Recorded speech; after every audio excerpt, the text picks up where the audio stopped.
भारत की संस्कृति विविधता से भरी हुई है। हर प्रदेश में अलग अलग लोक कलाएं हैं, चाहे वो चित्रों के माध्यम से हों, गीतों के माध्यम से हों, लोकगीत, लोक नृत्य, लोक कला, इनका लोक परिधान, इनका बड़ा ही महत्व है और इसमें हमारे प्राण बसते हैं। जहां भी आप देखें, इसी तरह की एक लोक कला है सांझी कला। इसको संझा भी कहते हैं क्योंकि इसका संबंध संध्या से है। जब गोधूली बेला होती है उस समय राजस्थान में ये विशेष मनाया जाता है। तो वहाँ पर जो अविवाहित लड़कियाँ होती हैं वो गोबर से, रंगों से, फूलों से संध्या सजाती हैं।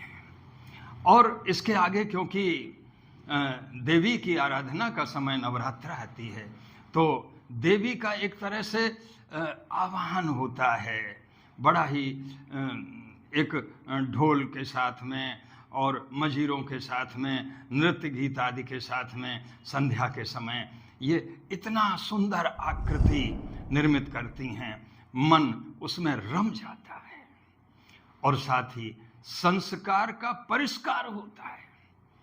अब ब्रज में देखें आप, उत्तर प्रदेश में भी इसका बड़ा प्रचलन है और वृंदावन में तो मैं बचपन में देखता आया हूँ, मंदिरों में ठाकुर जी के सामने जो सांझी बनाने वाले हैं वो राधा कृष्ण की लीलाओं का, कभी झूले का, कभी गिरिराज धारण करने का, कभी कोई इतना सुंदर रंग रेखाओं का संतुलन, अनुक्रम और इतनी सुगढ़ता उसमें होती है कि बहुत देर तक आंखें टिकी की टिकी रह जाती हैं। एक प्रकार से भक्ति की साधना वहां पर होती है, उसको बनाते हुए, देखते हुए कृष्ण लीलाओं का स्मरण होता है।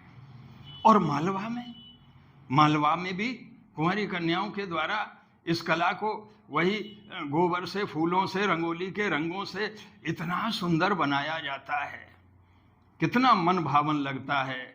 ये संस्कार का उत्सव है, ये जो है एक मन के अंदर पवित्रता का उत्सव है, एक प्रकार से आराधना का उत्सव है और जीवन में रस के संचार का उत्सव है।